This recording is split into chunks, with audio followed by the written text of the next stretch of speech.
1997, one of the best comedies of all time.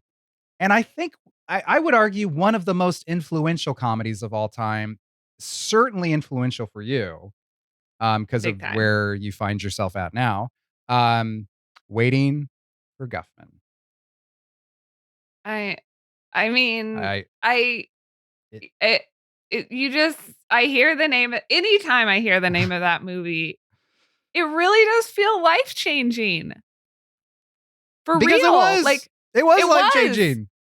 There was Like that no was the movie. That was the movie. Like you were like, wait a second, people can just make this stuff up. Like this is amazing.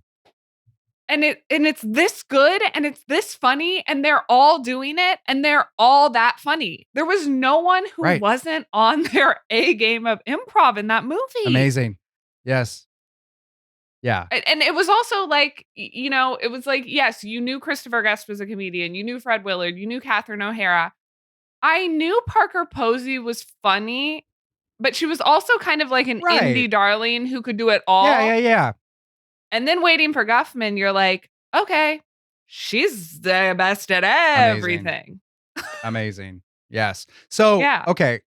Hopefully you have seen Waiting for Guffman. If you're listening to this, if you're watching this, if you haven't, you absolutely need to because it is amazing.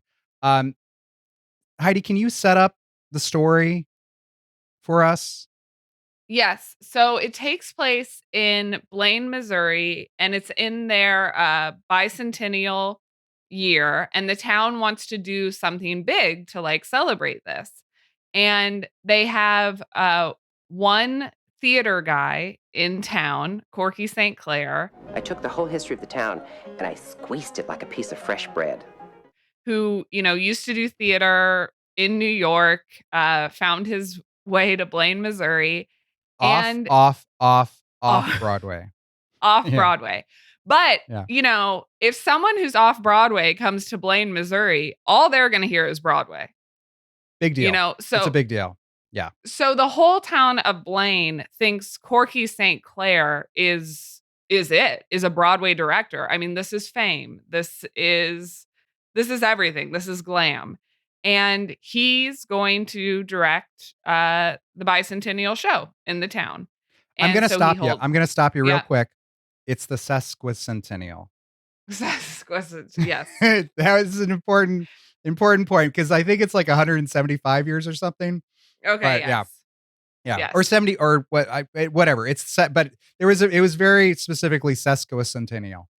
And it's such a better improv than bicentennial. It's Right. you know what? Yeah. I was thinking bicentennial, man. We're talking movies. This is just Absolutely. I love it. I love it. so he's doing a show for the sesquicentennial. He holds auditions, which if you've seen the movie, I mean the auditions in the movie are hilarious. Floating like a vapor on the soft summer air.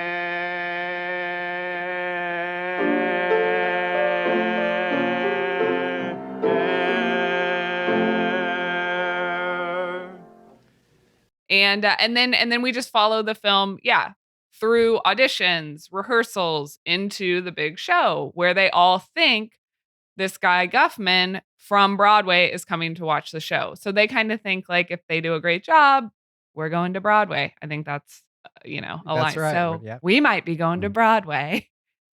And that's basically the plot of it. But they're Justin, waiting for Guffman. yes. They're going to put on their show and they're waiting for Guffman because Guffman's coming and he's going to be the person that could send them to Broadway potentially. Yes. Yeah. And that's the film. Justin, how old were you? Gosh, I mean, like if that is 97, I'm 21. I'm 21. Okay. And So, I'm so like 13, 14. In the context of this episode, the last time you heard from little me was 6.5 years old. And then 6.5 years later, which I don't even think sounds that long, I'm seeing Waiting for Guffman. And, obviously, like in that 6.5 year time period, I've developed, like you were talking about, like a point of view. a point of view, and Right.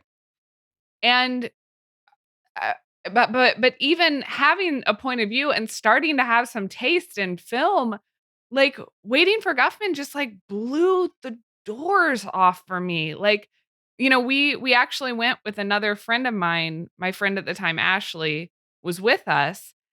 And Oh, that's right. That's yeah, right. I forgot about that. Yeah. the second we got home from Waiting for Guffman, Ashley was spending the night that night, and we got out the video camera, and Ashley and I were like, "Let's do what they did." And we tried to improvise a 2-hour movie, and we did it. We played a band, Oh, man.